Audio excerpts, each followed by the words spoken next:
సాక్ష్యం ఏంటంటే మరి గడిచిపోయిన వారంలో ప్రకటించిన విధంగానే దేవుడు కృప చూపించాడు. మరి గృహ కూడిక జరుపుకోవడానికి దేవుడు సహాయం చేశాడు. ఎన్నో రోజుల ప్రార్థన, ఎంతో ఆశపడ్డాం కానీ పరిస్థితులు చూస్తే మరి ఎక్కడ కూడా అనుకూలంగా అనిపించలేదు. అయినప్పటికీ తెగించి ఒక అడుగు ముందుకు వేయడానికి దేవుడు కృప చూపించాడు. మరి నిజంగా ఆ రోజు ఫ్రైడే ఫాస్టింగ్ ఉండి మరి ఆ ప్రార్థన కొరకు ప్రార్థన చేశాను. వారం దినాలన్నీ వాతావరణం అస్సలు అనుకూలంగా లేదు, వర్షము ఏదో విధంగా ఉండేది. కానీ ప్రార్థన చేశాను, దేవా సంఘ బిడ్డలందరూ నా ఇంటికి రావాలి, అందరూ ప్రార్థన చేయాలి, మీ సన్నిధి మొదట నా ఇంటికి రావాలని ప్రార్థన చేశాను. ఎందుకు కూడిక పెట్టుకున్నానంటే అక్కడ ఆ యొక్క ఏమంటారు కాలనీ మొత్తం హిందూసే, చుట్టుపక్కల అంతా హిందూస్, వారి మధ్యలో మరి మేము ఉన్నాము. ఎంత ప్రార్థన చేసినా సంఘ ప్రార్థన బలమైంది. మరి సంఘము కూడి ప్రార్థించినప్పుడు పేతురు విడిపించబడ్డాడు, సంఖ్యలు తెగిపోయినాయి కదా. అలాంటి మంత్రశక్తుల దాడులు, దుష్టుని దాడి బలంగా జరుగుతుంది. కాబట్టి ఆ దాడి నుంచి విడుదల పొందాలంటే సంఘ ప్రార్థన ఎంత అవసరమో మనం అందరం సమూహంగా కూడి దేవుని స్తుతించాలని ఆశపడ్డాను. మరి మీకు అందరికి తెలిసిన విషయమే, మా కుటుంబంలో దుష్టుడు ఎంత దాడి చేశాడో.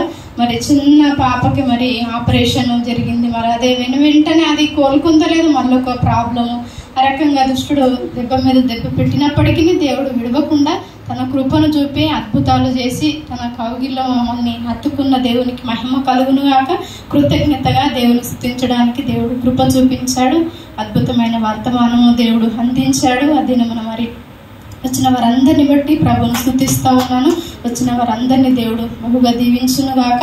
మరి ఇంకా ఈ రకంగానే మరి అందరి కుటుంబాలలో కూడా మనం ప్రార్థన పెట్టుకుందాం. ఈ ప్రార్థన కోల్పోయినాం మనం అందరం కూడా చాలా విషయాలలో. మరి సంఘ ప్రార్థన కుటుంబంగా, ఒక కుటుంబం సంఘము కాబట్టి మనం అందరం కలిసి ప్రార్థించినప్పుడు ఒక అద్భుతం జరుగుతుంది. అక్కడ దేవుని సన్నిధి ప్రత్యేకంగా దిగి వస్తుంది. కాబట్టి మరి ఎక్కువ దొరుకు కాలంలోనే మీరు వేడుకున్నాడు అన్నట్లు మనం ఇప్పుడు మన అన్న దొరికిన కాలంలోనే మనం ప్రార్థన పెట్టుకోవాలి. మరి మనకైతే అన్న అందుబాటులో లేరు, మనకి ఎప్పుడు అందుబాటులో అన్న ఉన్నప్పుడు అన్నను మనము యూజ్ చేసుకుందాం, మన కుటుంబాలకు పిలుచుకుందాం, ప్రార్థన చేసుకుందాం. నిజంగానే అన్న చాలా రోజులు మన దగ్గరగానే ఉండే కానీ మనం దాన్ని గ్రహించలేము. కానీ ఇప్పుడు దేవుడు మన ప్రార్థన అంతటిని విని ఆశీర్వదించి అంచెలుగా మరి దేవుడు ఆశీర్వదించే విధానం బట్టి దేవుని నామానికి మహిమ కలుగును గాక. మరి ఇప్పుడు అన్న అందుబాటులో ఉన్నప్పుడే మనము యూజ్ చేసుకుందాం మన కుటుంబాలలో ప్రార్థన. మరి సంఘంలో కూడా ఉపవాస ప్రార్థన జరగక మరి నెలలు అని చెప్పలేము, సంవత్సరాలని చెప్పలేము, ఎన్నో లెక్క లేదు. కాబట్టి ఇప్పుడైనా హాలిడే వచ్చినప్పుడు అనుకూలమైన సమయంలో మనం అందరం ఒక చోట కూడుకొని ఉపవాసంతో ప్రార్థించుదాం. మనం చేసే పని చాలా అద్భుతమైన పని, గొప్ప పని. కాబట్టి మనం ఆషామాషిగా చేస్తే అది జరగదు. ఎందుకంటే దుష్టునితోనే మనం ఫైట్ చేస్తూ ఉన్నాం, పోరాడుతూ ఉన్నాం. కాబట్టి మనకు చేత కాదు. దేవుని దగ్గరికి తన శిష్యులు వచ్చినప్పుడు ఎందుకు ఈ దయ్యం వెళ్తలేదు, వెళ్ళిపోతలేదు అని అంటే మీరు ఉపవాసం ఉండి ప్రార్థన చేసినప్పుడే ఆ కార్యం జరుగుతుంది అన్నాడు. కాబట్టి మనం వ్యక్తిగతంగా ప్రార్థన చేస్తున్నాం, కానీ సంఘంగా కూడా ఉపవాసం ప్రతిష్ఠించుకొని మనం సంఘంలో కూడా ప్రార్థన చేసుకుందాం. దేవుడు సంఘాన్ని నిజంగా మనం చిన్న సంఘమైన పెద్ద పరిచర్యను దేవుడు మనకు అప్పగించాడు. దేవుని నామానికి మహిమ కలుగును గాక.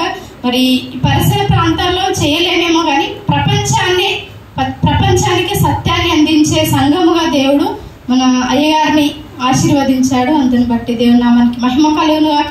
ఆ యొక్క పరిచర్యలో మన భాగము, మన యొక్క వంతు ఉండాలంటే ప్రార్థన మాత్రం చేయగలుగుతాం మనం అందరం. కాబట్టి మనం ఉపవాసం ఉండి ప్రార్థన చేద్దాం, వ్యక్తిగతంగా ప్రార్థన చేద్దాం. ఈ రకమైన ప్రార్థన సపోర్ట్ మనం చేయాలి. ఈ యొక్క ప్రార్థనని మనము ఆయుధంగా పట్టుకొని ముందుకు వెళ్దాం. ఈ పరిచర్యలో మన పాలి భాగముగా ఉందాం. ఈ కొద్ది సాక్ష్యంలో దేవుడు దీవించును గాక. ఆమేన్.